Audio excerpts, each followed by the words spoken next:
तो भाई इधर कुछ खाने पीने की चीज़ें मिल जाती है आपको। और ये रहा एंट्री, मैंने आपको दिखाई। 25 रुपीज़ लगते हैं अडल्ट के, और सीनियर सिटीजन का फ्री है।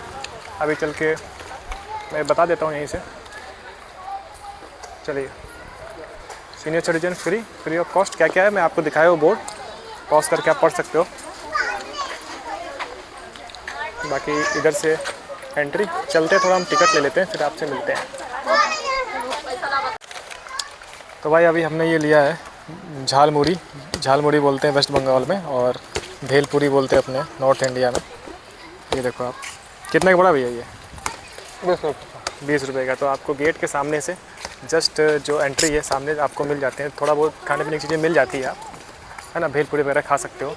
टिकट का प्राइसिंग आपको मैंने दिखाया, जो कि 12 साल तक के बच्चों का 10 रुपये है, और 12 साल से ऊपर जो बच्चे हैं यानी जो अडल्ट में आते हैं 25 रुपीज़, और जो फिजिकली एबल्ड है उनके लिए फ्री है, एंड सीनियर सिटीजन के लिए भी फ्री है। और जो फॉरेनर्स हैं यानी कि जो इंडियन नहीं है उनका 125 रुपीज़ है। तो अगर आप आ रहे हो तो प्राइसिंग वैसे ठीक है, दादरा गार्डन के अकॉर्डिंग तो बहुत ही ठीक है। वहाँ तो 75 रुपीज़ थे, और उस 75 रुपीज़ के अकॉर्डिंग वो गार्डन वर्थ इट लगा भी नहीं, है ना। इधर बहुत सारे पेड़ लगे हैं भाई, और बहुत ही ज़्यादा ग्रीनरी महसूस हो रहा है। ये चीज़ आप अगर आप इधर आओगे तभी आप फील कर पाओगे। आप देखो इधर कितने सारे पेड़ हैं भाई। अनेकों प्रकार के पौधे मिलेंगे आपको बॉटनी से रिलेटेड। स्मोकिंग, जैसा कि बाहर ही लिखा था, स्मोकिंग अलाउ नहीं है, और आपको थूकना वगैरह नहीं है। इधर देखो आप, एक वुडन सा ब्रिज है।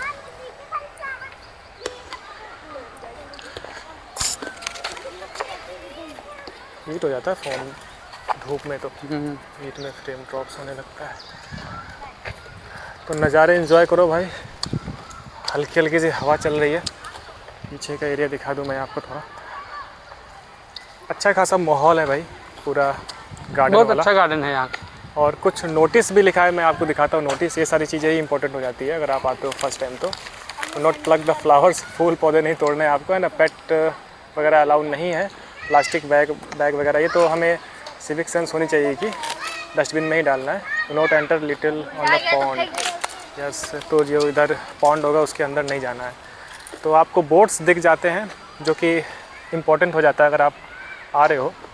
तो ये सब चीज़ें आप पढ़ा करो, ये हमें फॉलो भी करना चाहिए। और मेरे सामने कई सारे बोर्ड्स दिख रहे हैं जहाँ पर डिटेल लिखा है, नवग्रह वन पौधों के बारे में लिखा है। ये बोर्ड पूरा फेडेड सा हो चुका है। यहाँ पर क्या लिखा है, नवग्रह वन। तो सारी चीज़ें ग्रह के बेसिस पे है।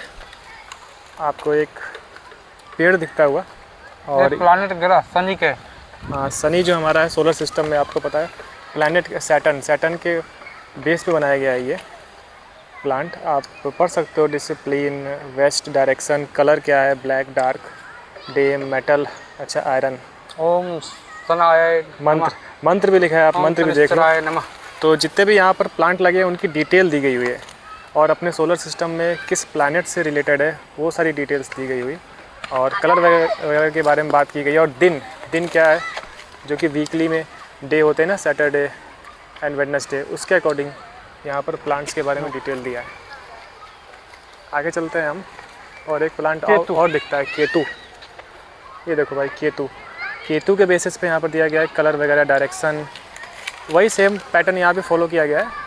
आप मंत्र वगैरह देख सकते हो, एंड साइंटिफिक नेम भी शायद लिखा है, आप इधर देखो तो साइंटिफिक बनाया गया है। नवग्रह 3 3 6 और 3 9, हाँ ये नवग्रह हैं। ये इधर से पूरे 9 है ना, नवग्रहों के पौधे हैं। इस पौधे में ये ग्रह मतलब निवास करते हैं। हाँ, तो ग्रह के बेसिस पे ये जो हमारे पीपल का पौधा है, ये देखो भाई पीपल का पेड़, जिसको हम लोग पीपल का पौधा बोलते हैं, जो कि जुपिटर है, बृहस्पति, इसमें बृहस्पति, हाँ जुपिटर ग्रह है। जुपिटर के बारे में डिटेल है। जुपिटर तो अपना बहुत ही बड़ा प्लैनेट भी है। आप देखो डायरेक्शन, रिप्रेजेंट्स डायरेक्शन, कलर, वही सारी चीज़ें यहाँ पर भी दी गई है। सारे वही पॉइंट्स हैं, उन पॉइंट्स के बारे में डिटेल दिया है। सैक्रेड ट्री है, नवग्रह पौधे हैं, पीपल का पेड़। और आप देख सकते हो ये फिकस रेलिजियस जो भी लिखा है, रेलिजिया, ये इसका बायोलॉजिकल नेम लिखा है, साइंटिफिक नेम लिखा है मुझे लग रहा है। सिग्निफिकेंस क्या है, ब्रिंग्स विजडम, यानी कि आपके लाइफ में क्या क्या आता है, इस पेड़ से उससे रिलेटेड भी यहाँ पर डिटेल दी गई हुई है और मंत्र भी लिखा है। तो 9 ग्रह है तो 9 मंत्र लिखा होगा ना? 9 मंत्र है और 9 मंत्र पौधे हैं ये, जो कि वो ग्रह इस पे निवास करते हैं। बृहस्पति भगवान जो होते हैं वो पीपल के पौधे पे रहते हैं, इसलिए ये पीपल का पौधा दिखाया गया है यहाँ पे। और ये देखिए यहाँ पे कुछ और ये वृक्ष, बहुत ही शायद आपके कुछ गांव में जो बहुत ज़्यादा मिलेगा ये पौधा। कुछ पौधे तो लगाए जा रहे हैं। इसको बुद्ध के लिए इसको दर्शाया गया है, जो कि हम लोगों के गांव में मिला। लोग शर्ट पे मार देते थे तो इस पे पकड़ लेता था। हाँ हाँ हाँ, चिड़चिड़ा टाइप का इसका पौधे का नाम गांव में बोलते थे, चिड़चिड़ा ऐसा करके। हाँ हाँ, ये देखो भाई, ये बुद्ध को मरकरी, हाँ मरकरी है जो बुद्ध को रिप्रेजेंट कर रहा है। डायरेक्शन नॉर्थ की ओर, कलर ग्रीन है, मेटल ब्रोंज को डिनोट करता है ये। एंड आगे देख सकते हो रत्न किया है, पन्ना जो पन्ना रत्न पढ़ना चाहिए। ट्री है और अपना वैसे ही साइंटिफिक नेम लिखा हुआ। जिसे बुद्ध ग्रह से प्रॉब्लम होता है उसको पन्ना ग्रह पहनना चाहिए। ओम बुद्धाय नमः, रत्न मंत्र क्या? ओम बुद्धाय नमः। और बुद्ध भगवान का मंत्र है ओम बुद्धाय नमः का जप करना चाहिए बुद्ध भगवान को खुश करने के लिए। ग्रह जो है देखिए, ये जो पौधा है शुक्र का, वेनस, जैसा कि भैया बता रहे हैं आपको, और ये वीनस को रिप्रेजेंट कर रहा है। इसको हम लोग गुलर का पौधा बोलते हैं गांव में। हाँ, मेटल की धातु, मेटल ये सिल्वर से रिलेट करता है अपना मेटल में। मंत्र लिखा है ओम शुक्राय नमः। ये जो गुलर कहा जाता है ना, गांव में हम लोग गुलर बोलते हैं इसको, गुलर का पौधा। तो गुलर का पौधा है ये हमारा शुक्र ग्रह को ये प्रदर्शित करता है, गुलर। हाँ, आप पेड़ देख सकते हो गुलर के। अगर शुक्र को खुश करना है तो हमको गुलर के पेड़ का पूजा करना चाहिए, गुलर के पेड़ में पानी डालना चाहिए, उसका मतलब वृक्ष लगाना चाहिए। हाँ हाँ, जिससे हमारा शुक्र जो सही रहेगा। हाँ, ग्रह नक्षत्र हैप्पीनेस, ब्यूटी एंड और चांदी पहनना चाहिए उस आदमी को। ये भी। तो इन पौधों के बारे में डिटेल दिया गया है, और इन पौधों से हमारे लाइफ में क्या हमें मिलने वाला है, हमारे सब देश, हमारे ही देश में सब दिया गया हैं, लेकिन हम लोग इसकी बखूबी को जानते नहीं हैं। हाँ हाँ। तो इस गार्डन की यही खूबसूरती है भाई, कि जो भी हमारे नक्षत्र हैं उनसे रिलेटेड, ये देखिए जो हमारे सोलर सिस्टम में जो प्लैनेट है उनको रिलेट करते हुए सारे पौधे बनाए पलाश गए का हैं। पौधा है ये। नेक्स्ट पौधे की तरफ हम बढ़ते हैं। चंद्र को प्रदर्शित करता है, चंद्रमा को, मून को रिप्रेजेंट कर रहा है। ये पलाश का पौधा पेड़ है। मेटल देखिए आप, सिल्वर को रिप्रेजेंट करता है ये। मंत्र लिखा है ओम चंद्राय नमः। हर जगह भाई मंत्र, सिग्निफिकेंस क्या है आप देख सकते हो। Gives peace, mentally stability, emotional strength. ठीक है, रत्न क्या है, पर्ल को दिखा रहा है ये।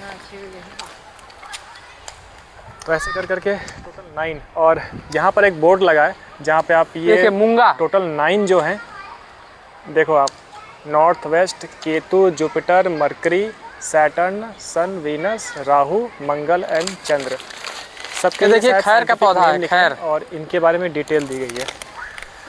धूप काफ़ी है भाई, देखिए फोन हीट हो गया। खैर का पौधा है, ये जो हमारा पान में लगाया जाता है, चुन्ना और खैर, हाँ, उसका पौधा है ये। देखिए भैया बता रहे हैं, भैया पहले आ चुके हैं यहाँ पे, मेरा तो फर्स्ट टाइम है। और यहाँ पे डिटेल्स लिखी हुई है, आप डिटेल्स से काफ़ी इन्फॉर्मेशन ले सकते हो। मार्स को दिखा रहा है ये, आप सोलर सिस्टम में जानते हो मार्स अपना प्लैनेट है, साउथ की डायरेक्शन में है, और रिप्रेजेंट क्या करता है, एनर्जी को, करेज, सिबलिंग्स। ओके, चलो आगे चलते हैं। ट्यूसडे को सिग्निफिकेंस क्या है आप देखो, प्रोवाइड स्ट्रेंथ, ब्रेवरी, ठीक है, शत्रुओं से रक्षा प्रदान करना। ओम मंगलाय नमः। तो मंत्र भी लिखा है, आप मंत्र देख सकते हो। तो इस तरीके से टोटल वो देखा था क्या हमने, नहीं देखा ना, तो लास्ट वाला हम देख लेते हैं। भाई अच्छी खासी धूप लग रही है यार, फोन हीट भी हो गया है, फ्रेम ड्रॉप्स हो रहे हैं, देखते हैं भाई। ये हमारे यहाँ का राहु प्लैनेट अपना, दूब जिसको बोलते हैं, दूब। हाँ, अगर आप नॉर्थ इंडिया से या फिर नॉर्थ की तरफ से ईस्ट से अगर आप बिलोंग करते हो तो आपको पता होगा दूब किसे बोलते हैं हम लोग। ये दूब का पौधा जो हम लोग का घास होता है ना, घास है, वो हमारा राहु को, दूब जानते हो, राहु को खुश करना होता है, दूब चढ़ाते हैं। तो अगर आपको राहु प्लैनेट को खुश करना है तो आपको घास वगैरह, घास जो दूब बोलते हैं अपन ना, आपको पता है। दूब इधर के लोग को शायद नहीं पता होगा, मतलब जो आप गुजरात वाला जो एरिया है, इन लोगों को भी पता है। और रत्न क्या है, वही सारे हेडिंग्स, मंत्र वगैरह, ओम राघव नमाय, दिखाता हूँ मैं आपको मंत्र वगैरह। तो इस तरीके से टोटल 9 है इधर, और एक बीच में है, उधर नहीं जा सकते शायद नाम, नहीं जा सकते उधर, आपको मैं दिखाता हूँ बीच में कहाँ पर है ये। वहाँ भी एक प्लांट है, और जैसा कि मैंने दिखाया आपको, लेड, ये मेटल लेड को रिप्रेजेंट कर रहा है। और आगे आप देखो सिग्निफिकेंस क्या, सिग्निफिकेंस भी लिखा है कि हमारे लाइफ में क्या सिग्निफिकेंस है इन सारे पौधों का, और मंत्र भी लिखा है। सब कुछ प्लैनेट यानी कि जो अपना सोलर सिस्टम है, सोलर सिस्टम से लिया गया है, और सारे प्लांट्स की प्रॉपर्टीज़ और हमारे लाइफ में क्या इंपॉर्टेंस है वो दिखाता है। तो नॉर्मली अगर आप घूमने आते हो तो ये सब भी अपने लाइफ में हमें करना चाहिए, एक्सेप्ट करना चाहिए। जो भी यहाँ पर पौधों से रिलेटेड, पौधे भी इतने इम्पोर्टेंट हो सकते हैं, ये बात यहाँ पर आकर आपको मालूम चल जाती है अगर आप इस गार्डन में आते हो तो यही वो है ना प्लांट्स थे। आगे चलते हैं, अगर ऐसे कुछ और प्लांट दिखते हैं तो मैं आपको बताता हूँ। और बहुत सारे प्लांट मिलेंगे, कई सारे प्लांट हैं, है ना। बाकी इधर अभी थोड़ा सा छाँव में हम लोग आ चुके हैं और धूप थोड़ी ख़त्म होती हुई। और इधर देखो भाई यार, क्या गजब का सीन है इधर आपको देखने को मिलता है। ये देखो भाई, एंड अंदर जाना सख्त मना है लिखा है भाई। एंड आप जगह देख सकते हो भाई यार, कितनी खूबसूरत जगह है।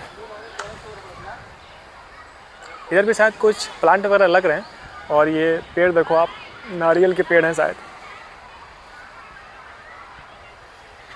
दिख रहा है भाई। तो अभी हम आगे चलते हैं और कुछ ऐसे प्लांट्स वगैरह और दिखते हैं तो मैं आपको दिखाता हूँ। बाकी ग्रीनरी बहुत है भाई, बार बार मैं ये वर्ड रिपीट कर रहा हूँ और जानबूझकर कर रहा हूँ, क्योंकि प्लांट्स इतने सारे हैं, बहुत सारे पौधे लगे हुए हैं, और पौधों की इम्पोर्टेंस हमारी लाइफ में क्या है वो बता रहा है ये गार्डन भाई। और वॉशरूम वगैरह है क्या वो भी चल कर देखेंगे, क्योंकि वॉशरूम तो इम्पोर्टेंट है ही अपने लिए, और काफ़ी बड़ा है। अभी तो हम एंट्री किए जस्ट, और आपको होल्डिंग्स बोर्ड्स दिख जाते हैं जहाँ पर डिटेल्स लिखा है और क्या क्या आपको फॉलो करना है क्या नहीं करना है वो आप बोर्ड देख कर जान सकते हो। फूल वगैरह आपको नहीं तोड़ने, ठीक है। तो चलते हैं हम आगे और फिर देखते हैं कि और क्या कुछ इम्पोर्टेंट दिखता है क्या।